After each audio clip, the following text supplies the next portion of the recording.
night we arrived at Tooele Air Base, there was no moon, and being combat activities happening and occurring, there was no lights, so it was pitch black. And when the morning arrived, I thought I was in a different world. The conditions were austere, no place to really live. We had to find tents. About 2 to 3 weeks into being at Tooele, we were asked to take part of a joint forces humanitarian mission into the city of Nasiriyah at a children's hospital, which no longer had running water or electricity. It was amazing to see the crowds of people when they see the Americans coming through. It's the biggest parade I've ever been in. It was amazing. There were Iraqis from the hospital helping us carry in the water and the medicines into the hospital. And to be a part of that, not only to help the children, but to see the overall effect between everyone was truly a life-altering experience for me. Aaron's experiences aren't unique. The 419th Fighter Wing has been engaged in this war on terror since its inception. Our aerial support squadron, our security forces, our firefighters, and it currently have over 100 folks deployed. We're trying to do all this as our Air Force transforms itself to meet this threat, and the 419th Fighter Wing has been asked to lead the way with that transformation as we set up the 1st Fighter Associate Unit.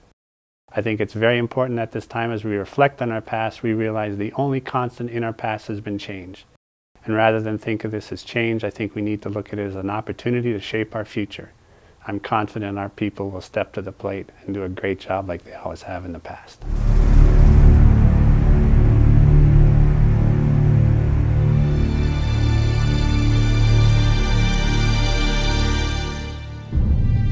Hillfield began operations in 1940.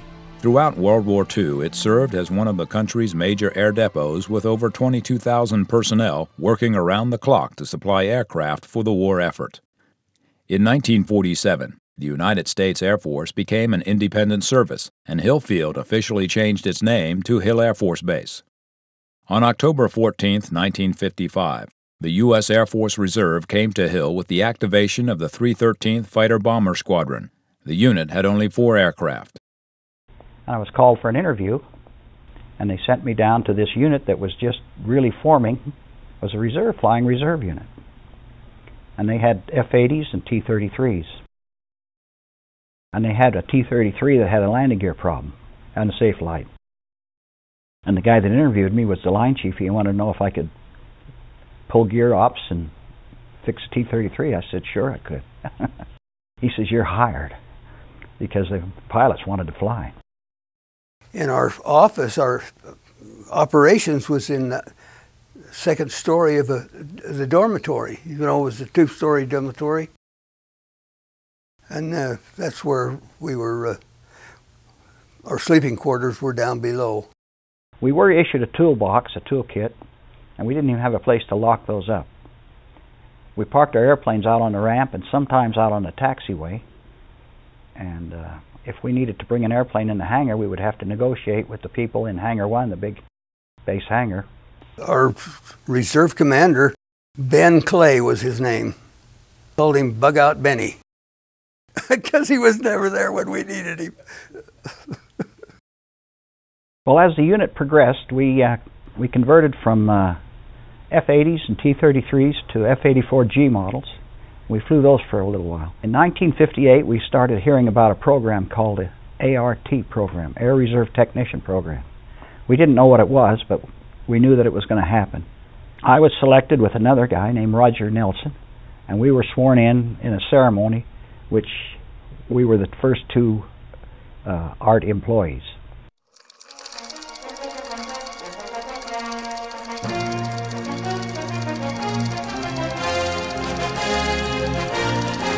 The unit converted from F-84Gs to C-46s, which was a radical change. The C-46 was an older airplane, but it was a good airplane.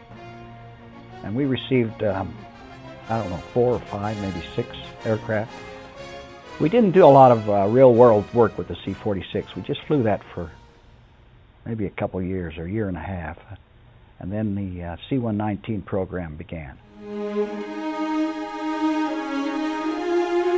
In November of 1958, we'd had an early storm. It was quite a bit of snow in the high country, and the temperatures were low.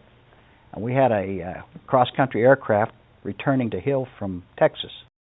The aircraft that had caused this problem had actually developed carburetor ice, and it couldn't make it over the mountains. So the pilot had everybody bail out. They had several passengers on that airplane that they'd picked up in Texas, and they were in summer gear, low quarter shoes, and they all went out into 18, 20 inches of snow, and several of them died. Exposure. And they were found together in Hell's Canyon, wrapped in their parachute, froze to death. It was kind of difficult on the unit as it unfolded, and it took, I think, 2 or 3 days before they located everybody.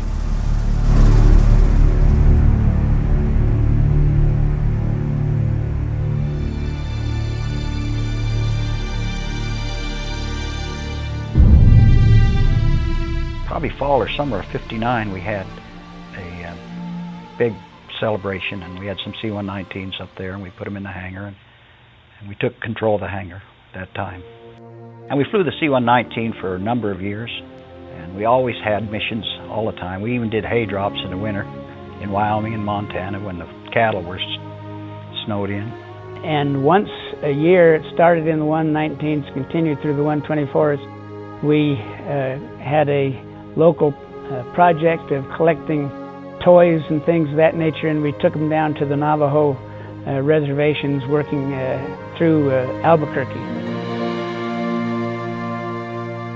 As the Cuban crisis, the missile crisis, developed, our unit and several other units were activated, and we were involved in an air assault plan to drop paratroops on Cuba. We did disperse some aircraft down into the southern states, preparing for this air assault, and they pre-positioned the paratroopers. Everything was good to go, and then the Russians decided to pull the missiles out, and so President Kennedy, as a show of good faith, immediately released all of these active duty reservists. And that was great, except we had some people that were in our unit that had lost their jobs.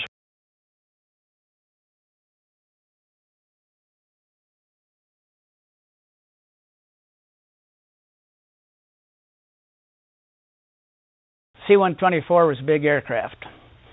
It had some big problems occasionally, but most of them we handled well because of the caliber of the maintenance crews that we had. The hangar would not accommodate a C-124, so they designed 2 additions to the engine. You can see those today, so that you could pull it in, and one in each end, the north end and the south end, and you had basically a nose dock is what it was.